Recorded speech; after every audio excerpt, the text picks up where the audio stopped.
अस्सलाम वालेकुम। सुनो न्यूज़ पर आप देख रहे हैं प्रोग्राम लाइव जामी में आपके साथ मोहम्मद अजमल जामी। अमेरिका ईरान तनाज़े में अब बड़ी मानीखेज़ डेवलपमेंट सामने आ रही हैं, जहां अमेरिकी सदर ने मज़ीद हमले करने से अपने आप को रोका। वहां 2-3 दिन की डेडलाइन दी, लेकिन रात के जेडी वैंस ने बड़ी मानीखेज़ गुफ्तगू की कि बहुत सॉलिड डेवलपमेंट हो चुकी। वहीं सबसे अहम जो पेशरफ्त है वो ये है कि पाकिस्तान के वज़ीर दाखिला मोहसिन नकवी साहब विद इन 24 आवर्स दूसरी बार ईरान पहुंचे हैं और एज ऑफ नाउ वो पाकिस्तान के जो चीफ हैं जनरल वाहिदी, उनसे भी मुलाकात कर चुके हैं। उससे पहले वो 3 रोज़ तक ईरान में रहे और इस बीच आपने देखा होगा सऊदी अरब, कतर और यूएई की जानिब से जो अप्रोच किया गया अमेरिका को हमले ना करने की सूरत हाल, और अमेरिका में भी कुछ हल्के पुर उम्मीद हैं कि मानीखेज़ डेवलपमेंट हो रही है। लेकिन नकवी साहब का दोबारा जाना with in 24 hours, that speaks volume. मेरी ज़ाती इत्तलात ये हैं कि जुमे तक इस सिलसिले में बहुत अहम पेशरफ्त हमें देखने को मिल सकती है। इस बीच हमने देखा कि जो यूएई के मामलात थे बिलखुसूस पाकिस्तान और दीगर हमसाया ममालिक के साथ, उसमें भी कुछ बेहतरी के आसार हैं।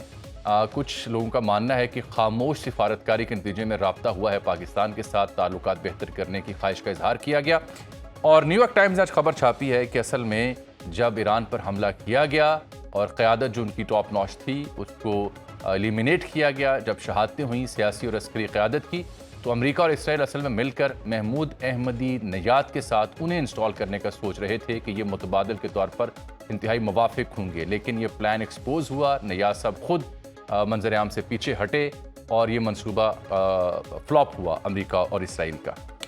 इस सिलसिले में बात करने के लिए आज हमने जहमत दी है जनाब जनरल डायर जाहिद महमूद साहब को। ज़िम्मेदार हैं, अक्सर प्रोग्राम में तशरीफ़ लाते हैं, दिहाइयों से दिफाई मामलात को देख भी रहे हैं, इंटरनेशनल रिलेशंस को भी देख रहे हैं। और फैज़ रहमान साहब हमारे उस्ताद भी सीनियर सहाफ़ी वाशिंगटन DC से जुड़े हैं, उनको भी खुश आमदीद कहते हैं, क्योंकि अमरीकी सेनेट ने ईरान की नाकाबंदी ख़त्म करने और फ़ौजी इनखला की करारदाद भी मंजूर की है। तो पॉलिटिकल प्रॉब्लम भी ट्रंप के लिए मिड टर्म से पहले ईवान में हमें देखने को मिल रही है। गो कि उनके पास इस्तिस्ना होता है, लेकिन इस करारदाद का मतलब क्या होगा ये फैज़ साहब से हम जानेंगे। जहाँ साहब खुश आमदीद प्रोग्राम में। सर, सबसे पहले तो ये जो विद इन 24 आवर्स नकवी साहब का दोबारा जाना, ये इट स्पीक्स वॉल्यूम। कैसे आप इसको एनालाइज करेंगे? जो प्रोसेस है नेगोशिएशंस का और मीडिएशन का, that is at its peak ji. और बड़ा कैलिब्रेशन के साथ और बड़ा एक मल्टी डोमेन चीज़ों को कवर कर रहा है, जिसमें पॉलिटिक्स भी है, मिलिट्री ऑपरेशंस भी हैं, डिप्लोमेसी भी है, बहुत सारी चीज़ों को। Protection of the process is very important. और तब भी हो सकती है कि जब एक ट्रांसपेरेंसी के साथ आप इसको आगे लेकर जा रहे हो। ये जो स्क्रैम्बल किया है, क्योंकि चॉइसेस स्क्वीज हो रही हैं जी, जहाँ पे स्टिक एंड कैरेट की पॉलिसी हमें अमेरिका की नज़र आ रही है और ईरान का एक कंसेशंस न देना सामने नज़र आ रहा है अपरेंटली। पीछे तो बिहाइंड द सीन बहुत सी चीज़ें आगे चली गई होंगी, आई एम श्योर, लेकिन जो अपरेंटली नज़र आ रहा है वो that is creating an alarm और एस्केलेशन की तरफ फिर जाती हुई चीज़ें नज़र आती हैं। लेकिन अभी एकदम जो स्क्रैम्बल किया, आपको याद होगा कि पिछली दफ़ा भी जो पीस निकाला गया था वो बिल्कुल कॉन्फ्लिक्ट के शुरू होने से चंद घंटे पहले निकाला गया। और फिर अनफॉर्चुनेटली ये जो अनप्रिडिक्टेबिलिटी अटैच होगी है विद प्रेसिडेंट ट्रंप की पर्सनैलिटी के साथ, और ईरान की जो कॉम्प्लेक्स डिसीजन मेकिंग है, ये दोनों अनप्रिडिक्टेबल चीजें हुई हैं। तो this is not a normal diplomacy या normal statecraft, these are very special environment. और इस तरह की नेगोशिएशंस, इस तरह की मेडिएशन शायद ही किसी मुल्क ने पास्ट में की हो। तो नकवी साहब का ये जाना, आई एम श्योर के लास्ट मोमेंट पे बहुत जोर लगाया जा रहा होगा कि डिप्लोमेसी कामयाब हो, क्योंकि इसी में ही ग्लोबल पीस और स्टेबिलिटी है। और पाकिस्तान का अपनी भी ये बहुत बड़ी ख्वाहिश होगी कि ये जो काम पाकिस्तान ने शुरू किया इसको लॉजिकल एंड तक पहुंचाया जाए। जनरल साहब, देयर वाज एन ओपिनियन जो कि कुछ बाहर बैठे लोगों की थी कि जैसे ही सऊदी अरब, कतर और यूएई ने अमेरिका को अप्रोच किया, तो देयर वाज एन ओपिनियन, ज़ाहिर बात है पाकिस्तान के खिलाफ हमेशा एक अप्रोच देखी जाती है कि जी पाकिस्तान साइडलाइन हो गया। लेकिन नकवी साहब तो 24 घंटे में वहाँ पहुंचे हुए हैं। कैसे साइडलाइन हो सकता है पाकिस्तान? जेडी वैंस कल की गुफ्तगू में कह रही हूँ कि इस्लामाबाद जाना बड़ा ज़रूरी था, राब्ता ही नहीं था ईरान के साथ, तो वहाँ जाके बड़ी सॉलिड ग्राउंड्स लेआउट हुई। This is all from those sources जो पाकिस्तान को और इस प्रोसेस को ही नाकाम देखना चाहती है। देखें, दो ज्यूइश जायनिज्म और हिंदू जायनिज्म, ये दो एक्सपेंशनिस्ट पॉलिसीज और इस वक्त अप्लाई हुए हैं रीजन और इंटरनेशनली। आप देखा जाए, इनको कॉन्फ्लिक्ट चाहिए। देयर ब्रीड, इनकी जो फूड है ना जी, इनके स्टमक में कॉन्फ्लिक्ट के पेन ने रहना जरूरी है। तो इस तरह की ये न्यूज, इस तरह की चीजें उड़ाई जाती हैं इवन आपने देखा होगा जब लिंडसे ग्रैहम जो जब वो स्टैंडिंग कमेटी में बैठे हुए थे और बड़े वो सख्त सवाल कर रहे थे सेक्रेटरी डिफेंस से about this Pakistani role, clear reflection थी कि ये वही स्पॉयलर्स के ऑन बिहाफ ये पाकिस्तानी रोल को अंडरमाइन कर रहे हैं। लेकिन जब जो रिस्पॉन्स आ रहा था बिल्कुल ठीक। मिलिट्री कमांडर्स की तरफ से, कमांडर सेंटकॉम की तरफ से, सेक्रेटरी डिफेंस की तरफ से, और फिर ईरान से जो स्टेटमेंट्स आ रही थी, रीजनल कंट्रीज थे, वो इस चीज की गमाजी कर रही थी कि ये process is intact and that is the only process which is existing. ये भी याद रखिएगा जामी साहब, और कोई प्रोसेस एग्जिस्ट नहीं करता, बिल्कुल ना ठीक, अमेरिका बिल्कुल ठीक, ना बिल्कुल ठीक। ईरान, उनके ऐसे कोई फ्रेंड्स ऐसे मौजूद, दोनों के कॉमन फ्रेंड नहीं है जो इस प्रोसेस को चला सकें। आप बेशक अपने दाएं बाएं देख लें। बिल्कुल और ये जो ठीक है जी। ट्रस्ट पाकिस्तान पे चलिए, किया गया तो उसी कॉन्टेक्स्ट में किया गया कि ट्रांसपेरेंसी के साथ, न्यूट्रलिटी के साथ ये प्रोसेस आगे जा रहा है जी। बिल्कुल जंग और ये साहब, इसी में से अगर मेरे साथ रहिए, मेरे डायलॉग और साथ रहिए। डिप्लोमेसी से अगर ये सोल्यूशन निकले तो this is the only process जो ये लेकर आएगा, और hopefully it will be like that. बिल्कुल ठीक सर, लेकिन मेरे मेरे जैसे साथ आप हमने रहिएगा। डिस्कशन फैज साहब भी हमें भी सुन पा रहे हैं। फैज साहब, मैं ये जो अमेरिकी सेनेट ने नाकाबंदी ख़त्म करने और इनखला की करारदाद दी, इसमें 4 जो सेनेटर्स थे रिपब्लिकन्स के, उन्होंने डेमोक्रेट्स का साथ दिया। ये हमारे देखने वालों को समझाएं कि सेनेट में ऐसी रेजोल्यूशन का आने का मतलब क्या है? क्या ये वाकई मुश्किल पैदा करेगी? अब वो ईवान का इजलास बुला के इसे ओवररूल भी कर सकते हैं। What does that mean sir? अमरीकी सिस्टम को तो बारे में नाज़रीन को बताइएगा, बिलखुसूस इस करारदाद की अहमियत। जी, बहुत बहुत शुक्रिया जामिद। सो बेसिकली देखिए, इस वक्त एज ऑफ राइट नाउ इसकी एक अलामती हैसियत है, और इसमें कोई शक नहीं है कि रिपब्लिकन सेनेटर्स भी इसमें शामिल हुए हैं, तो ये भी एक बहुत अहम वाकया है। लेकिन फिलहाल इसकी एक सिर्फ एक अलामती हैसियत है, और मैं नहीं समझता कि इसका कोई एक्चुअल जो डिसीजन मेकिंग प्रोसेस है वाइट हाउस में, और खुसूसन सदर ट्रंप जिस तरह से सोच रहे हैं, और जो इस वक्त लोग उनके साथ हैं, और जो लॉबीज उनके साथ हैं, मैं नहीं समझता कि उसका कोई इस पर असर होगा। तो उसको हमको इसी तरह से लेना चाहिए कि ठीक है, एक अच्छा स्टेटमेंट आ गया है, एक majority of the senate has spoken, और वो उनका ख्याल ये है कि जंग में ये फैसला साजी सदर ट्रंप के पास नहीं होना चाहिए, बल्कि लेजिस्लेचर यानी Congress, both the houses, senate और ऐवान नुमाइंदगान, ये दोनों मिलके अथॉराइज जब तक ना करें उस वक्त तक जंग में नहीं जा सकते। तो इस जो करारदाद की जो असल रूह है वो ये है, not necessarily totally against the war और या पूरा ईरान, इसको इस तरह से मत लीजिए आप। अच्छा देखिए, दूसरी बात जो आपने एक अच्छा सवाल किया जनरल साहब से भी, और इंट्रो में भी आपने फरमाया कि क्या पाकिस्तान की अहमियत कम हो गई क्योंकि सदर ट्रंप जी ने जी जो एक छठी दफा एक जी। धमकी दी और उसके फौरन बाद फिर उसको वापस लिया, हम्म तो नहीं कुछ देर बाद, तो क्या उसका मतलब क्या है कि पाकिस्तान को साइडलाइन किया गया?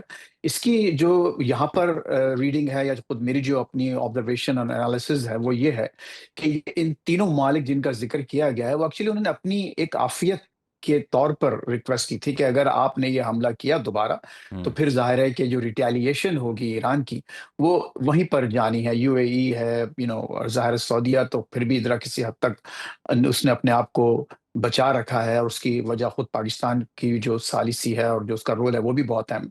लेकिन मेरा अपना ख्याल ये है, जैसे जनरल साहब ने भी कहा, कि जो पाकिस्तान की सालिसी है, जो इसकी मीडिएशन जो एफर्ट्स हैं वो कंटिन्यू करती हैं। और यही आपने देखा कि अब छठी दफा धमकी दी, उसके बाद उन्होंने उसको वापस लिया, और ये कह के वापस लिया कि मैं दोबारा इस बात पर यकीन रखता हूं कि हमको एक और बहुत बड़ी बिग हिट की जरूरत है ईरान के खिलाफ, और हम वो, अगर ये बात नहीं होती तो हम दोबारा करेंगे। तो बेसिकली इसको आप एक समझिए कि वो 7वीं दफा उन्होंने ये खुलकर धमकी दी और एक big hit quote and quote की बात की है।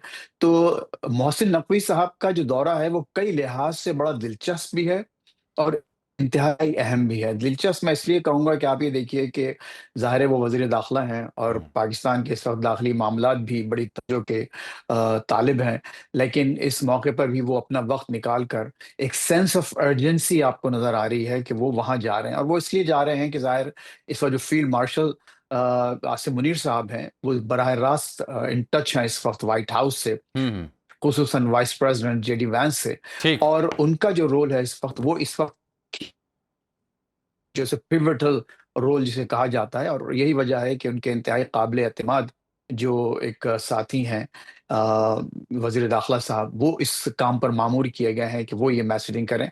और इसमें जो अगेन जो it's my analysis based on a few pieces of information here, वो ये कि इस वक्त ईरान से ये दरख्वास्त की जा रही है कि बराए मेहरबानी थोड़ी लचक दिखाएं, हम्म, थोड़ा पीछे हटें। बिल्कुल क्योंकि ठीक। ईरान के तरफ से आज रॉयटर्स की, देखिए अभी हम जो बात कर रहे हैं इससे कुछ देर पहले रॉयटर्स की एक बड़ी एक इंटरेस्टिंग स्टोरी आई है कि हम्म, किस तरह से ईरान ने हुर्मुज़ पर हम्म, अपना कंट्रोल करने के लिए और पूरा एक मैकेनिज्म वज़ा कर लिया है, फौजी मैकेनिज्म, जो हम्म, एक सिविलियन अथॉरिटी तो खैर बना भी दिया उन्होंने, लेकिन बाकायदा किस तरह से इन्होंने वहाँ चेक पोस्टें कायम करके अब वो उसको किस तरह से एनफोर्स कर रहे हैं। हम्म, तो मुझे नहीं लगता कि ईरान जो है वो अपनी मैक्सिमलिस्ट जो पोज़ीशंस वो ले चुके हैं, वो उससे पीछे हटने को तैयार हैं। हम्म, और ज़ाहिर है कि सदर ट्रम्प जो कि एक सुपर पावर जी, के प्रेसिडेंट हैं, उसके लीडर हैं, वर्ल्ड का लीडर कहा जाता है उनको। तो वो अगर अपनी पोज़ीशन से पीछे हटते हैं, तो खुद उनकी अपनी जो प्रेस्टीज है, इस सुपर पावर की जो प्रेस्टीज है, उसका बिल्कुल क्या ठीक, होगा? बिल्कुल तो ठीक। हम्म, इनकी जो एक मुहिम है इस वक़्त, आई होप कि कामयाब हो। मैं ये समझता हूँ कि वो ज़्यादा जो भी लेवरेज इस वक़्त ईरान पर मौजूद है, पाकिस्तान का सालसी के प्रोसेस के ज़रिए और बहैसियत एक पड़ोसी के और बहैसियत एक मेजर स्टेक होल्डर के, ठीक, यही कहा जा रहा है कि थोड़ी बिल्कुल ठीक। फैसल मेरे चेक दी साथ लचक रहिएगा, दिखाई मैं जाए दोबारा आपकी और खिदमत में वो आता हूँ ज़रा। बात और मैं आगे ही बढ़ता हूँ, दो चार इसी इसी से जुड़े मौज़ूआत आप भी। जनरल साहब, न्यूयॉर्क टाइम्स बता रहा है कि अहमदी नियाद को इक़्तिदार में लाने का मंसूबा था, जो कभी सदर रहे ईरान के, और उनकी एक अपनी लेगेसी थी। और उन्होंने कहा जी, क़यादत जब उनको शहादतें हुई तो इनका मंसूबा था इसराइल के साथ मिलकर कि अवाम मुतनफ़र होगी और मुतबादिल के तौर पर आएंगे। लेकिन जैसे ही शहादतें हुई तो अवाम जुड़ गए और फिर इनका मंसूबा नाकाम हुआ। बल्कि उन्होंने कहा कि इसमें लिखा है कि एक इलाका है तेहरान का, नार्मिक, वहाँ पे खुफिया कार्रवाई और उनके जो घर के बाहर पासदारान की सिक्योरिटी पोस्ट को तबाह की गई ताकि उन्हें नज़रबंदी से निकाला जाए और मुतबादिल के तौर पर पेश किया जाए। वो ज़ख्मी हुए, लेकिन वो तजुर्बा उनके लिए ऐसा था कि वो इस कदर मायूस और खौफजदा हुए कि वो खुद मंजर आम से गायब हो गए और ये पूरा मनसूबा धरे का धरा रह गया। कभी वो रज़ा शाह के बेटे को इंस्टॉल करने की कोशिशें, कभी महमूद अहमदी निजात के ऊपर बैट लगाना, लेकिन इस सब में तो नाकामी हुई क्योंकि ईरानियन वाम जो है उसने they reacted the other way around. General साहब, जी बिल्कुल, फ्लोटिंग ऑब्जेक्टिव्स रहे हैं। बहरहाल ये इसको एक कंस्पिरेसी थ्योरी भी कह सकते हैं, और रियलिटी में भी इसराइल खास तौर पे ये कोई ना कोई कॉन्टिजेंसीज प्लान करते रहते हैं। कुर्द्स का भी था कि कुर्द्स भी खड़े हो जाएंगे, शायद शामिल हो जाएं, अवाम अंदर से खड़ी हो जाएगी। ये लिबिया और इराक के शायद तजर्बों से इन्होंने सामने रखा हुआ था। ईरानियन सोसाइटी को मिसकैलकुलेट कर गए to read the society, hmm, culture को मिसरीड किया है। और तीसरी चीज, स्पिरिट ऑफ हुसैनियत, हम्म, करबला की स्पिरिट को मिसरीड कर गए हैं जी, मिसकैलकुलेशंस की तरफ चले गए। आप जो भी इंडिविजुअल्स हैं, अहमदी नजात साहब हों, रजा हों, पहलवी के बेटे जो हैं वो हों, प्रॉबली वो फिट इन एनवायरनमेंट नहीं थी जी उसकी। इसलिए तो फिर फ्लोटिंग ऑब्जेक्टिव्स रहे कि regime change, no regime change, नई रिजीम आ गई है, थर्ड ईयर आ गया, फोर्थ ईयर आ गया। अगर रिजीम चेंज हुई भी है तो सिस्टम तो वही रहा है, हम्म, लेकिन ये और हार्ड लाइनर्स आए हैं। हम्म, शायद अली खामनाई जिंदा होते तो ये मिसकैलकुलेशंस इस तरह की भी हो जाती। फिर लहराजानी साहब का जो शहादत है, वो हम्म, भी एक ऐसी पर्सनैलिटी थी जो नेगोशिएशंस, बातचीत, मॉडरेट थे, वो बेहतर, उनको भी मारा गया। कहने का मकसद जो पॉलिटिकल इवन कैपिटेशन हुई है लीडरशिप की, वो भी कोई मिसकैलकुलेटेड सी हुई है। हम्म, आपको याद होगा एक अफगान लीडर हुआ करते थे मुल्ला दादुल्ला, जी उनको जी मारा जी गया था। जी जी, वो उस वक्त नेगोशिएशंस में थे। तो अमेरिका ऐसी ब्लंडर्स करता रहा है जी। But anyways, society is together. इसी वजह से वो इस वॉर को थोड़ा सा बेहतर तरीके से एग्जीक्यूट करने में कामयाब हुए हैं और आज सिचुएशन आपके सामने है। But having said that, strategic miscalculation Iran भी कर सकता है। उन्हें भी अब देखना होगा कि कब एग्जिट हमने लेनी है और किन किन चीज़ों पे हमें एग्जिट ले लेनी चाहिए। अनप्रिडिक्टेबिलिटी बड़ी अटैच होती है जी, वॉर के अपने रंग होते हैं। हम्म, हो सकता है आज आप बेहतर पोजीशन में और कल आप बेहतर पोजीशन में ना हो। ठीक। अच्छा, फैज साहब, यहाँ पाकिस्तान में और कुछ ईरानी हलकों से जब हम बात करते हैं, बिल्कुल इस्लामाबाद में तो बड़ी ऑप्टिमिस्टिक अप्रोच है कि इन अ फ्यू डेज मीनिंगफुल नतीजा इसका आ सकता है। अमरीकी पल्स क्या बता रही है? क्या वहाँ भी तज्जिया निगार या सियासतदान उनके या फैसला साज ऑप्टिमिस्टिक हैं, या अभी भी जो ट्रंप का मामला था कि 2 से 3 रोज बाद हम हमला करेंगे ईरान के ऊपर? देखिए, जो यहाँ पर बहुत ही इन्फ्लुएंशियल लॉबीज हैं, ज़ायनिस्ट लॉबीज और जो प्रो वॉर लॉबीज हैं, वो इस वक्त सदर ट्रंप के बहुत करीब हैं। हम्म, और खुसूसन जो इस वक्त उनके जो एक सरखेल हैं, जो लीडर हैं, वो हैं लिंडज़े ग्राहम साहब, सेनेटर लिंडज़े ग्राहम। जी। और इंतहाई अजीबोगरीब कैरेक्टर हैं। हमने उनको बड़ा तमगा भी दिया था, पिछले दौर में बाकायदा। एक दफ़ा उनको प्रो पाकिस्तान भी कहा जाता था, लेकिन वो कभी भी प्रो पाकिस्तान नहीं रहे, बल्कि एक बहुत ही इंतहाई प्रो इसराइल एक सेनेटर के तौर पर जाना जाता था। तो उनकी पूरी कोशिश ये है कि ठीक है, आप निगोशिएशंस ट्राई कर लें, लेकिन बार-बार ये रोज़ सुबह उठ के उनका एक ट्वीट आता है कि at the end of the day आप इसका एक ही हल है, वो है मिलिट्री हल। अच्छा, अब दूसरी बात ये देखिए कि इसमें जो मिसकैलकुलेशन और मिसरीडिंग की जो हम बात कर रहे हैं, इसमें कोई शक नहीं है कि मिसकैलकुलेशन भी हुई है, मिसरीडिंग भी हुई है, लेकिन वो हुई है सदर ट्रम्प और उनकी जो वॉर कैबिनेट थी, उन्होंने जो नेतन्याहू की जो एश्योरेंसेस थी, जो उनको यकीन दहानियाँ थी, उनको मिसरीड किया गया, उनको मिसकैलकुलेट किया गया, मे बी ऑन पर्पस, या फिर एक दानिस्ता तौर पर कि ठीक है, हम सब कुछ जानते बूझते हम को करना है क्योंकि इज़राइल हमको कह रहा है। मैं नहीं समझता कि ये इज़राइल की जानिब से और उस लॉबी की जानिब से कोई भी मिसकैलकुलेशन यहाँ पर हुई है। देखिए, हमको ये नहीं भूलना चाहिए, ये खुद कई जो इज़राइली कमेंटेटर्स हैं, वो भी ये बात कर रहे हैं कि हम लोगों ने बड़ा मिसकैलकुलेट किया। What miscalculation you talking about? आपके वहाँ इतनी बड़ी ज्यूइश आबादी ईरान में रहती है। कई इज़राइलीज़ हैं जो कि ईरान से वहाँ माइग्रेट करके गए हैं, और उनका पूरा मोसाड का पूरा स्ट्रक्चर और पूरी पेनिट्रेशन वहाँ मौजूद है। तो मैं नहीं समझता कि वहाँ इज़राइल में ईरान को ना समझने की एक को मामूली सी भी गुंजाइश है कि वो उस कल्चर को, वहाँ की सियासत को और वहाँ के लोगों को बिल्कुल करीब से ना जानते हों।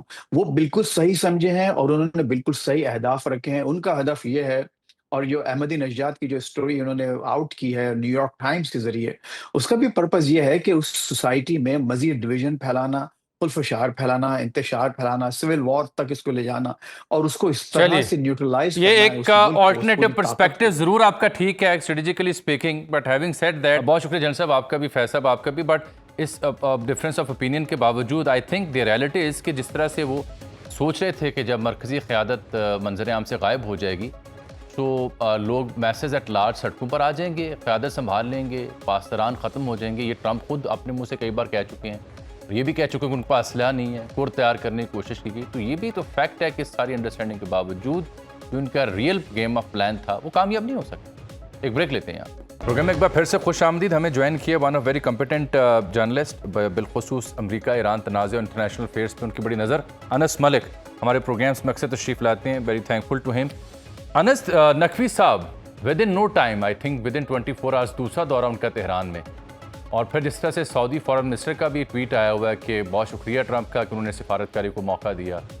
इसका मतलब है कोई अहम तरीन पेशरफ्त है तो नकवी साहब दोबारा वीकेंड पूरा गुजारने के बाद तेहरान गए हैं।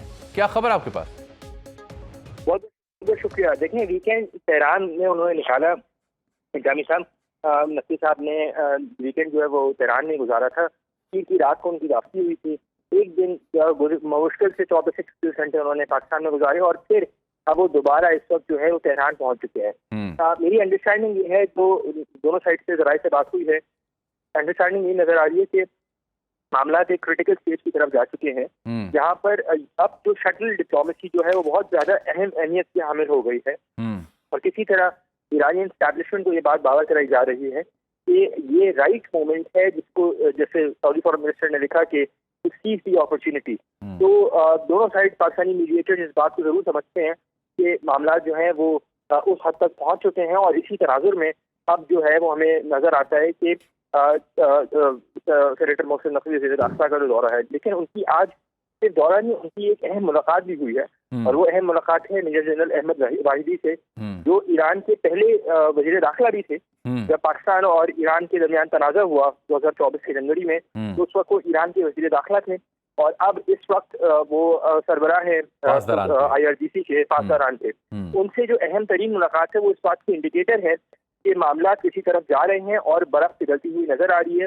मुझे हैरानगी नहीं होगी कि अगर इसी पेस के ऊपर मामला चलते रहे तो शायद कोई ना कोई ब्रेक थ्रू हमें आज या कल में कोई होता हुआ नजर आए। जी, ये बड़ा अहम जुमला आपने बोला कि जो उन्होंने कहा ना, टू सीज दी अपॉर्चुनिटी, यानी मौके से फ़ायदा उठाएं। अगर सऊदी अरब के वज़ीर ख़ारजा ये बात कर रहे हैं और पाकिस्तान के वज़ीर दाखिला विद इन नो टाइम दोबारा वहाँ पहुँचें और फिर जाते ही वो IRGC के सरबराह से मिलते हैं, नाज़रीन को इल्म होना चाहिए कि ये सबसे अहमियत की हामिल मुलाकात है। पासदारान की जो अहमियत ईरानी सिस्टम है वो किसी से ढकी छुपी नहीं है। तो इट मीन्स के, और वो ट्रंप भी टाइम दे रहे हैं। JD वेंस बड़ी मानी खेज़ कल गुफ्तगू कर रहे थे, कह रहे थे कि बहुत ही अहम डेवलपमेंट हो चुकी है। इस्लामाबाद के हल्के नकवी साहब के दौरे से किस हद तक पुरुम्मीद है? देखिए पूरी उम्मीद तो है, इसी वजह से 24 घंटे या 36 घंटे से कम वक्त में जो है ये दूसरा दौरा हुआ है। कल गुज़िश्ता रोज़ जो है वो वज़ीर आज़म और आर्मी चीफ जो है वो क्वेटा में थे, और पीर की रात 11 बजे के करीब जो है वो मोहसिन नकवी वज़ीर दाखिला जो है वो तेहरान से आए थे। गोया चंद घंटों में ही उन्होंने वज़ीर आज़म और army chief field marshal Syed Asim Munir को ब्रीफिंग दी, और उसके बाद अब उनका वापस तेहरान जाना इसी तरह बात को इंडिकेट करता है कि मामला एक पॉजिटिविटी की तरफ जा रहे हैं। और हमें ये बात नहीं भूलनी चाहिए कि मोहसिन नकवी जब जो हफ्ते के रोज पहुंचे थे तेहरान, तो पहले ये बात कही जा रही थी कि उनका 2 रोजा दौरा होगा। वो जब तेहरान में मौजूद थे तो उसी दौरान ही ईरान की जानिब से जो है वो जवाबी प्रपोजल जो है इतवार के दिन पाकिस्तान को अरसाल किया गया, ताकि वो आगे जो यूनाइटेड स्टेट्स ऑफ अमेरिका है, अमेरिका को आगे अरसाल कर दिया जाए, क्योंकि पाकिस्तानी मीडिएटर की जानिब से कर दिया गया।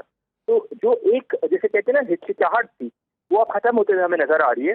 और इसीलिए मैंने फिर कहा कि मुझे हैरानगी नहीं होगी कि अगर मामला इसी पेज के ऊपर चलते रहे, लफ्ज़ है अगर सबसे बड़ा यहाँ पे है, तो फिर आज या कल में कोई अगर बड़ी डेवलपमेंट होती है तो मैं उसमें कोई सरप्राइज या हैरानगी की बात नहीं होनी चाहिए। वो डेवलपमेंट क्या होती है वो बड़ा इम्पोर्टेंट फैक्टर होगा, क्योंकि यहाँ पर हमें ये अकाउंट में लेना होगा कि 25 मई जो है मेमोरियल डे है अमेरिका में, और उसमें उसके लिए प्रेसिडेंट ट्रंप का एड्रेस भी होना है। और उससे पहले प्रेसिडेंट ट्रंप जरूर चाहेंगे कि अगर कोई डील नहीं तो एक एग्रीमेंट, कोई मुआहिदा जो है, अगर कोई डील नहीं होती तो कोई किसी तरह के मुआहिदे या मुसव्वदे की तरफ जाया जाए, यहाँ पे उसको वो अनाउंस कर सकें और अपनी अप्रूवल रेटिंग्स के हवाले से जो बड़ी उनको फिक्र लगी है उसको थोड़ा सा वो उसका फॉल आउट जो है वो बर्दाश्त कर सकते हैं इस पूरी अनाउंसमेंट के साथ। अनस, ये राय किस हद तक दुरुस्त है? टू माय अंडरस्टैंडिंग कोई बहुत मेजर ब्रेक थ्रू या वंस फॉर ऑल एक एग्रीमेंट तो शायद ना हो, लेकिन जैसे अमेरिकी सेनेट ने कल रेजोल्यूशन पास की और उसके बाद कुछ गल्फ कंट्रीज ये चाह रहे हैं कि नेवल ब्लॉकेट भी ख़त्म हो और ईरान भी स्टेट ऑफ हॉर्मज़ को नॉर्मलाइज करे। इनिशियली शायद ये मामला आगे बढ़े, जिसकी बाद दीगर जो तस्फिया तलब मामला तो उनके ऊपर एक मेमोरेंडम ऑफ अंडरस्टैंडिंग, जो कल इजिप्शियन फॉरेन मिनिस्टर भी कह रहे थे क्रिश्चियन अमानपुर को, उसकी जानिब जाया जाए। तो हाउ लाइकली इट इज़ के स्टेट ऑफ हॉर्मज़ सबसे पहले एड्रेस हो और फिर आगे जाके कोई दूसरा मामला हो? मेरे ख्याल से अगर आप इमीडिएटली बात करें तो बिल्कुल दुरुस्त बात है कि स्टेट ऑफ हॉर्मज़ जरूर एड्रेस हो सकता है, और इस्लामाबाद डिक्लेरेशन जिसके बारे में संडे टाइम्स में क्रिस्टीना लान ने भी लिखा, और इस्लामाबाद डिक्लेरेशन जरूर जो है उसकी तरफ हम जा सकते हैं। जहाँ तक बातचीत रही एक कॉम्प्रिहेंसिव डायलॉग और डील की तरफ, उसमें थोड़ा सा मेरे ख्याल से वक्त जरूर लगेगा, और उसकी जो मेजर वजह है वो यही होगी कि प्रेसिडेंट ट्रंप जो है वो काफी क्लोज आए हैं ईरानी पोजीशन से। ईरानी साइड का ये कहना है, जब हम उनके ईरानी इंटरलॉक्यूटर से बातचीत होती है तो ईरानी इंटरलॉक्यूटर ये कहते हैं कि हम प्राइवेटली बात करना चाहते हैं, और अमेरिकी साइड या स्पॉयलर जिसका वो नाम लेते हैं, वो ये प्रपोजल्स लीक करने के बाद जो है वो उनकी पोजीशन एक ऑकवर्ड पोजीशन में उनको डाल देते हैं। यहाँ पे ईरानी साइड अगर अग्री भी करेगी अमेरिकी बातों से, लेकिन उनको उसके ऊपर मनवन अमल करना या मनवन उसको अग्री करना उनके लिए इसलिए पॉसिबल नहीं है क्योंकि वो बात लीक हो चुकी होती है। इसीलिए मेरे ख्याल से ईरानी साइड ने जो अभी नया प्रपोजल दिया था उसमें अमेरिकी बातों को इन प्रिंसिपल तो जरूर माना था, लेकिन उसके ड्यूरेशन के ऊपर उनको जरूर इख्तिलाफ था, और वही ड्यूरेशन जो है वो एक जिसे कहते हैं स्टैंड ऑफ पॉइंट बना।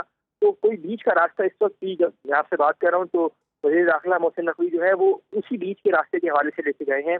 उसी बीच के रास्ते को मद्देनजर रखते हुए, ज़हनशीन करते हुए हमने देखा कि इतवार की सुबह पाकिस्तान को प्रपोजल अरसाल किया गया, और अभी भी उस बीच के रास्ते को तलाश करने के करीब तर जो है वो बताया जा रहा है कि मामले आ चुके हैं। इसी तनाजुर में जो है ये दूसरा दौरा हो रहा है वज़ीर दाखिला मोहसिन नकवी का, और अगर मामला सेटल हो जाते हैं तो जैसे मैंने को बताया कि जल्दी आज या कल में अच्छा, इसमें अनस एक last but not the least, ये जैसे ही 3 गल्फ स्टेट्स का हवाला दिया प्रेसिडेंट ट्रंप ने, तो उसके बाद हमने देखा कुछ हल्कों ने कहा जी पाकिस्तान की वो इंपॉर्टेंस साइड लाइन कर दी है, विच वॉज फैक्टली अनट्रू। और फिर नकवी साहब का दौरा हुआ और दोबारा दौरा हो रहा है। तो ये रेलिवेंस जो पाकिस्तान की है इन एनी स्टेट, वो किस हद तक मुसलसल रेलिवेंट दिखाई दे रही है, और उसके किरदार को क्या अभी भी तमाम फरीक़ैन उसी तरह कबूल कर रहे हैं? बिल्कुल, ईरान और अमेरिका के मामले पर एक ही वाहिद और एक ही साजिश है, और उसका नाम इस्लामी जमहूरिया पाकिस्तान है। उसके अलावा कोई दूसरा साजिश नहीं है। तो ये बात ईरानी साइड ने बारहा ये बात रिइटरेट कर दी है। जहाँ तक बात रही कि गल्फ स्टेट्स की जानिब से अमेरिकी सदर का जो मेंशन है, गल्फ स्टेट्स का मेंशन, उसमें पाकिस्तान का नाम ना लेना हो, मेरे ख्याल से वो एक टैक्टिकल मूव, क्योंकि पाकिस्तान ये बात अंडरस्टैंड करता है कि अगर खुदा न खास्ता मामला जो है वो बिल्कुल ही एक दूसरे दहज पर पहुंच जाए, जहाँ से मामला पॉइंट ऑफ नो रिटर्न पर चले जाते हैं, जिसके जरिए ग्लोबल रिसेशन की तरफ मामला जाएंगे, तो पाकिस्तान का रोल एक मीडिएटर के तौर पर देखना चाहता है, as a facilitator and mediator देखना चाहता है, नॉट एज समवन जो कि पार्टी टू द कॉन्फ्लिक्ट हो। और यही वजह है कि पाकिस्तान ने एक कैलकुलेटेडली एक स्टेप बैक लिया, जहाँ पे अमेरिकी सदर ने बारहा ये बात करते रहे कि हमने सिर्फ पाकिस्तान के कहने पे काम किया, सिर्फ पाकिस्तान के कहने पे काम किया। तो इसकी फ्लिप साइड ये है कि जब मामला खराब होंगे तो भी वो पाकिस्तान को ब्लेम करते। बिल्कुल यही वजह है कि इस बार हमने देखा कि 10 रोज से कम अरसे में 4 मरतबा टेलीफोनिक रब्ता हुआ पाकिस्तान के वज़ीर-ए-आज़म शहबाज शरीफ का अपने कतई हम मनसब के साथ, और कतर की रिक्वेस्ट को और दूसरे गल्फ स्टेट्स की रिक्वेस्ट को जो है एक्सप्लेन करते हुए और पाकिस्तान की मीडिएशन को मानते हुए मामला को फिर आगे लिया। बहुत शुक्रिया अनस साहब, आपको दोबारा देंगे। बहुत शुक्रिया, आपने लेटेस्ट मोस्ट जो डेवलपमेंट उस हवाले से हमारे देखने वालों को आगाह किया, क्योंकि बड़ा क्रिटिकल जंक्चर है ये इस वक्त ईरान अमेरिका तनाज़े में। लेट्स होप कि सैनिटी प्रिवेल और कोई पीस एग्रीमेंट हो। पूरी दुनिया का अमन से जुड़ा हुआ है। हम पाकिस्तानी मामलात की जब बात करते हैं तो यहाँ पे जो हमारी मुकामी सियासत है, वहाँ पे सूबाई मामलात हों, वफाक से गिले शिकवे हों, वो ज़ेर बहस आते हैं। सुहेल खान अफरीदी साहब CM KP, उनका मामला हो या आने वाली मतवक्के तरमीम का मामला हो, एक डिबेट शुरू हो जाती है और वो फिर उसका कोई जाविया निगाह हमें समझ से बालातर हो जाता है। लेकिन एक बड़ा अहम मुद्दा है जिसके ऊपर एक अरसे से बात हो रही है कि जो वफाक ने फ़ंड्स देने होते हैं डिविजिबल पूल से, NFC के जो मामलात होते हैं जो सूबों को जाते हैं, उसकी हकीकत हाल क्या है। सूबे जहाँ शिकायत करते हैं वहाँ वफाक का जवाब क्या होता है। तो उसको भी एक न्यूट्रल लेंस से अगर देखा जाए तो हम देखते हैं KP की शिकायत अपनी जगह, लेकिन हकीकत हाल क्या, फैक्ट एंड फिगर की रोशनी में। तो कुछ डेटा इकट्ठा किया तो मालूम होता है कि जो KP सरकार की जानिब से अक्सर फ़ंड्स की अदम फराहमी का मुद्दा उठाया जाता है, उसके बरक्स सूरत हाल है। वो कैसे? वो ऐसे कि जो 7वां NFC अवार्ड था जो जून 2026 तक वफाकी आईन अदालत में KP चाह रहा है कि उसको टेकअप किया जाए, उसके बरक्स जो पिछले 15 बरस गुजरे हैं, यानी 2010 से नवंबर 2025 तक, उसमें वफाक से जो मौसूल होने वाले रकम है उसकी मद बनती है 8,404 अरब रुपए। ये एक बहुत खतीर रकम है। तो वो अगर दी गई है तो फिर उसका मालूम होना चाहिए कि कहाँ वो खर्च हुई। फिर आ जाता है कि जो 7वां NFC अवार्ड जिसके तहत सूबे को 2010 से 2025 तक की रकम थी वो 5,802 अरब रुपए दिए गए। 17 दिसंबर 2025 को जारी होने वाली 46.44 अरब रुपए की किस्त जो है वो फंड्स की बिला तात्तुल फराहमी का एक एविडेंस है।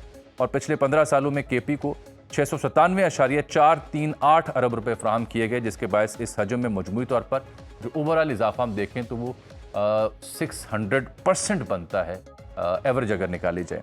IDPs क्योंकि वहाँ पे हमेशा डिस्प्लेस हुए अवाम ऑपरेशंस की वजह से, दहशतगर्दी की वजह से, अमन अमान की वजह से, तो 2010-11 में बिलखसूस, फिर 2020-21 तक के जो दरमियानी वक्फा था उसमें 117 अरब वफाक कहता हमने दिए IDPs की बहाली 9 के लिए।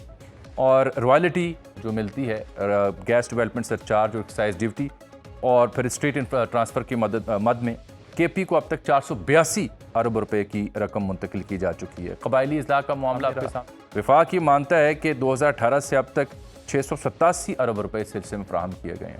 और जो BISP है, बेस्ट हर सूबे में है, उसके तहत 481 अरब रुपए की रकम बराह रास्त तकसीम हुई है। तो बहसीत मजमूई इन लास्ट 15 ईयर्स मुख्तलिफ जो सूबाई तरक्याती मनसूबे हैं उसकी मद में भी 115 अरब रुपए दिए गए हैं। इसके बरक्स अगर हम बलूचिस्तान की सूरत हाल देखें, वहाँ भी अमन व अमान की सूरत हाल आपके सामने ही है। तो वहाँ बलूचिस्तान अपने 1028 अरब रुपए के बजट का 12 से 13% जो कि 125 अरब बनता है, वो खुद पैदा कर रहा है, अपने सूबाई महासिल से हासिल कर रहा है। पंजाब इन दोनों के मुकाबले में कुछ बेहतर है, इसकी आमदनी का 17% जो है वो अपने वसाइल से जमा हो रहा है। केपी का जो फीकस बजट बनता है वो 52,000 रुपये है, जो कि मुल्क के सबसे बड़े सूबे पंजाब के फीकस 41,000 से कहीं बेहतर है। और माली साल 23-22 में 319 अरब के तरक्याती बजट में से सिर्फ 31% यानी 99 अरब खर्च हुआ। बाकी क्यों ना खर्च हुआ, ये तो गवर्नेंस का मामला है। और फिर मसला समझ ये आता है कि फ़ंड्स की कमी शायद उस हद तक अहम मुद्दा ना हो, बल्कि जो गुड गवर्नेंस है इन तमाम सूबों में, बिलखुसूस केपी का मैं जिक्र किया, तो वो अहम मसला है। वो अगर मैनेज हो तो इन मसाइल पे काबू पाया जा सकता है। यहाँ प्रोग्राम में एक मैं ब्रेक ले रहा हूँ, ब्रेक के बाद क्रिकेट का हमने जो नुहा है वो पढ़ना है कि सिलहट में जो जग हसाई हुई है उसकी वजह क्या है।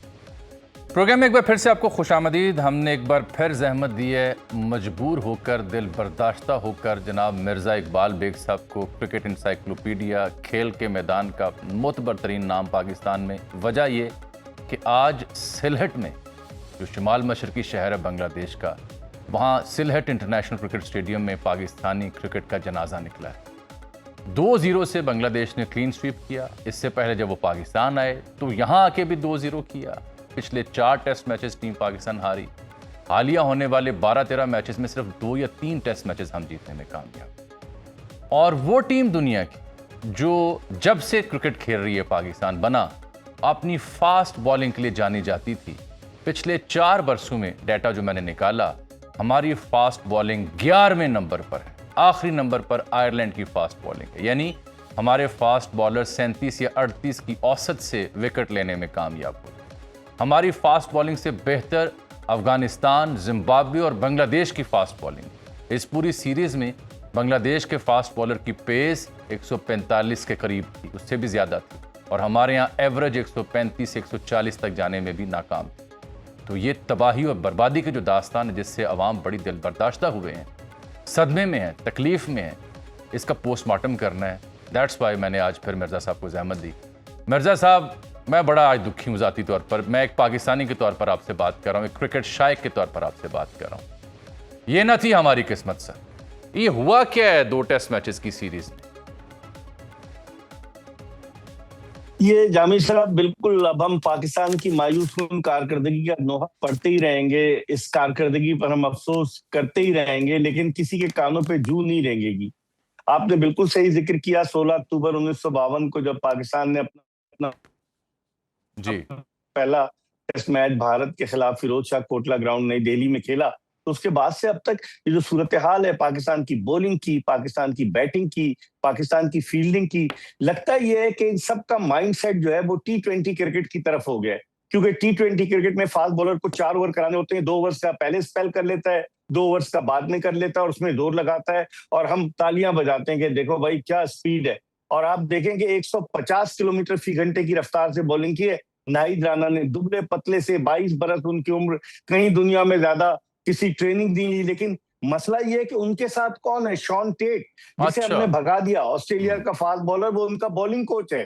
और इस घर को आग लग गई घर के चिराग से। मुश्ताक अहमद, जो पाकिस्तान के स्पिन बॉलिंग के जो थे, अपने आप को बेताज बादशाह कहते थे, वो उनके स्पिन बॉलिंग के कोच हैं। तैजुल इस्लाम ने 13 विकेटें ली इस सीरीज में।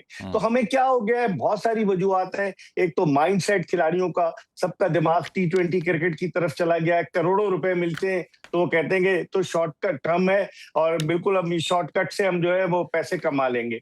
दूसरे, किसी को पाकिस्तान के सब्ज लाली परचम की सरबुलंदी की कोई फिक्र नहीं है। आप देखेंगे 5 कप्तान थे इस टीम में, 16 रुकनी टीम में पाकिस्तान की। कौन कौन कप्तानी शान मसूद कर रहे थे? बाबर आजम, मोहम्मद रिजवान, सलमान अली आगा, शाहीन शाह अफरीदी, ये सब पाकिस्तान की कप्तानी का ताज जो है, पाकिस्तान की कप्तानी का हुमा इनके सर पर बैठ चुका है। लेकिन क्या हुआ? मुझे लगता है अंदरूनी चपकलिश भी है, अंदरूनी कश्मकश भी है।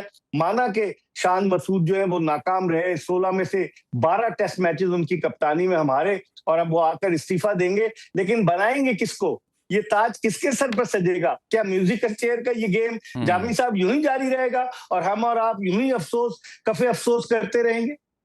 बिल्कुल ठीक कह रहे हैं। मैं देख रहा था शान मसूद को भी, यानी 45 टेस्ट मैचेस खेले आलमी क्रिकेट में मिनिमम, उनकी जो पैथेटिक तरीन एवरेज में से शान मसूद चौथे पांचवें नंबर पर आ गए।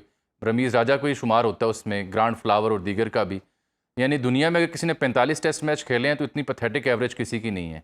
शान मसूद तो अच्छा खासा टेक्निकल साउंड बल्लेबाज था, लेकिन क्या हुआ इन्हें? और फिर ना मुझे पता है कि वन डाउन का स्टेटस क्या है। बाबर आए, एक आधी इनिंग्स खेली, अजीब शॉट खेलते हुए आउट हो गए। रिजवान के ऊपर टैग लग गया कि ओवर एक्टिंग करते हैं, और वो दुनिया भर ने देखा।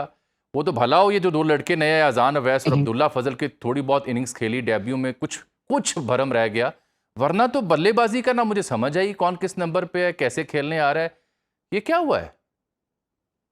देखिए, शान मसूद की अगर हम बात करें जामी साहब, तो शान मसूद जो है वो उनका नंबर चेंज होता रहा है, कोई बात नहीं, ओपनर है, बैट्समैन है, किसी भी पोजीशन पर खेलें, लेकिन लगता ये है कि कप्तानी का दबाव उन्होंने अपने सर पर ले लिया है। हालांकि इंग्लिश काउंटी यॉर्कशायर की भी कप्तानी वो कर चुके हैं, लेकिन किसी काउंटी की कप्तानी करना और पाकिस्तान की कप्तानी करना दो मुख्तलिफ चीजें। फिर दूसरे, मेरी अपनी फीलिंग है, हो सकता है मैं गलत हूं, मुझे लगता है कि उनके साथ ताउन नहीं हो रहा था, हर कोई अपनी बारी के इंतजार में बैठा हुआ था। आपने देखा जब रिव्यू लेने का मामला आता था तो रिजवान यूं ही हाथ हिलाते थे कि उन्हें कुछ नहीं पता, हालांकि विकेट कीपर से ज्यादा बेहतर कौन बता सकता है। और फिर इसी तरीके से, बिल्कुल इसी तरीके से जामी साहब, ना बाबर आजम उनके पास आते थे बताने जब पिटाई हो रही थी दूर, वो बेगाने की शादी में अब्दुल्ला दीवाने की तरह खड़े रहते थे, सलमान अली आगा स्लिप में खड़े रहते थे, शाहीन आफरीदी ये टेस्ट मैच नहीं खेले, गुज़िश्ता टेस्ट मैच में वो भी दूर दूर होते थे, तो किसी ने उनको सपोर्ट नहीं किया और वो प्रेशर उन पर जो था ना बढ़ता चला गया। यह अक्लमंदी की बात होगी कि वो आकर कप्तानी को छोड़ दें इससे पहले कि उन्हें हटाया जाए, लेकिन यहाँ $1,000,000 क्वेश्चन ये जामी साहब कि आप किसे बनाएंगे कप्तान? सबको तो आजमा चुके हैं, क्या कोई नया चेहरा आएगा? बाबर आजम की लॉबी ये काम करेगी, बाबर आजम कप्तान होंगे। T20 की कप्तानी, पिशावर ज़ल्मी की कप्तानी और पाकिस्तान की कप्तानी में जमीन आसमान का फर्क है। आपने हटाया क्यों था बाबर आजम को? पहले तो 2019 के वर्ल्ड कप के बाद सरफराज की जगह जब बनाया था, और जब बना दिया तो उसको हटाया और हटाकर फिर दोबारा शाहीन आफरीदी को बना दिया, बहुत सारी चीजें। तो मैं समझता हूँ अब ये क्रिकेट बोर्ड की सवाबदीद पर मुनहसिर है कि वो क्या इकदाम करता है, लेकिन जो जग हसाई हो रही है, जिस तरह से जामी साहब हमने कहा था कि वर्ल्ड टेस्ट चैंपियनशिप के फाइनल तक पहुंचेंगे, ओ भाई अब इस वक्त हम 8वें नंबर पर हैं वर्ल्ड टेस्ट चैंपियनशिप की पॉइंट टेबल पर, और हमसे नीचे वेस्ट इंडीज की टीम है। हमने जो 12 पॉइंट्स हासिल किए थे साउथ अफ्रीका को टेस्ट हराकर, उनमें से भी 8 पॉइंट्स हमारे डिडक्ट हो गए स्लो ओवर रेट की वजह से। तो अनप्रोफेशनल क्रिकेट खेल रहे हैं ना, तो अब आप क्या करेंगे? आप गुज़िश्ता 2 साइकिल्स में वर्ल्ड टेस्ट चैंपियनशिप के आप बिल्कुल निचले नंबरों पर आए, तो आखिर इस तबाही की जिम्मेदारी कोई ना कोई तो कबूल करेगा। आपका कोई चीफ सेलेक्टर नहीं है, आपके सेलेक्टर जो है वो हर दफा बदलते जाते हैं, कभी अब्दुल रज़ाक, कभी मोहम्मद यूसुफ, कभी वहाब रियाज, कभी अजहर अली, कभी हलीम डार, बेशुमार सेलेक्टर्स आते हैं आपके। कंसिस्टेंसी नहीं है, जब तक मुस्तकिल मिजाजी नहीं होगी उस वक्त तक हम इसी तरीके से पाकिस्तान क्रिकेट की बर्बादी का रोना रोते रहेंगे। मेरे साहब, मेरे दो बड़े अहम सवाल हैं आपसे। एक, जो आपने इनकी ऑन ग्राउंड बात की कि कप्तान को सपोर्ट नहीं मिली, और वाकई मैंने देखा पूरी दुनिया में विकेट कीपर से बेहतर जज नहीं होता, उसे पता है कि LBW है, इन लाइन स्टंप्स की उसमें गेंद गिरी, निक हुआ या नहीं हुआ, अदम ताउन, स्लिप पे खड़ा बंदा दूसरा हम होता है, फिर कवर पे या ऑन पे खड़ा बंदा बाबर आजम जैसा वो एक तीसरा हम शख्स होता है। तो क्या इन लोगों को मालूम नहीं कि ये ग्रीन शर्ट्स की नुमाइंदगी कर रहे हैं, कौमी टीम के वक़ार की नुमाइंदगी कर रहे हैं, और पूरी दुनिया में आप जो कैमरे लगे रहते हैं वो आपकी बॉडी लैंग्वेज को नोट करते हैं। कोई फिक्र नहीं है कि दुनिया क्या कहेगी, कैसे जज करेंगे हमें, और कोई वहाँ पे सेलेक्टर से लेके मैनेजमेंट से लेके कोई बंदा उसके कान तक जूं नहीं रेंग रही कि ये क्या कर रहे हैं, अदम ताउन क्यों कर रहे हैं? बिल्कुल आपने सही कहा, इन्हें पाकिस्तान की इज्जत और वकार का, मैं यही हाश जुमला कहूंगा, कोई ख्याल नहीं है। सबके पेट भरे हुए हैं, आप देखें करोड़ों रुपए। मैं एक साबित टेस्ट क्रिकेटर से पूछ रहा था, उन्होंने कहा हमें तो हजारों में मिलते थे टेस्ट मैच खेलने के, यहाँ पर तो लीग खेलने के करोड़ों रुपए मिलते हैं। तो जब आपको करोड़ों रुपए मिल रहे हैं, आपको इतनी हाइप मिल रही है, तो फिर क्या जरूरत? और दिलचस्प बात यह है कि जो सेलेक्टर है असद शफीक, वो बैटिंग कोच बनकर चले गए। वो कराची में नेशनल क्रिकेट एकेडमी के भी हेड कोच है। क्या हमारे पास लोग नहीं है जामी साहब? मैं समझता हूं कि बहुत सारे मसाइल हैं, इन पर तवज्जो देनी होगी। ये लड़के जो हैं क्यों नहीं जेल हो पा रहे, इनको क्यों नहीं कंट्रोल किया जा रहा? कौन करेगा इन्हें कंट्रोल? बगैर सीनियर के हम जब जूनियर को हम नहीं खिलाते, सीनियर्स को खिलाते हैं, जब भी तो हारते हैं ना। तो अगर हम बगैर सीनियर्स के खेल लेंगे तो हार तो वैसे ही जाना है। तो इतना कड़वा घूंट क्यों नहीं पीते? आखिर बिल्कुल क्या ठीक। इन लोगों की लॉबी अच्छा, है? सोशल सर मीडिया जी, पर एक शोर मचना शुरू होता है। हमारे यहाँ दरअसल पीएसएल की वजह से सारा मसला है जामी साहब, कि बिल्कुल ठीक। पीएसएल होती है, आग बनती है, और उसके बाद अल्लाह अल्लाह खैर सल्ला। मिर्जा साहब, एक बड़ा अहम सवाल है जो लोग अब सोशल मीडिया पर डिस्कस कर रहे हैं, मेरा ख्याल आप जैसा एक्सपर्ट ही उसका जवाब दे सकते हैं। वो ये कि क्या बांग्लादेश की जो बॉलिंग लाइन थी वो बहुत तगड़ी और एक्सेप्शनल है, उनकी बल्लेबाजी बहुत आला है जो हम हारे, या ये हमारे प्लेयर्स की नाकिस परफॉर्मेंस और पुअर टेक्निक है?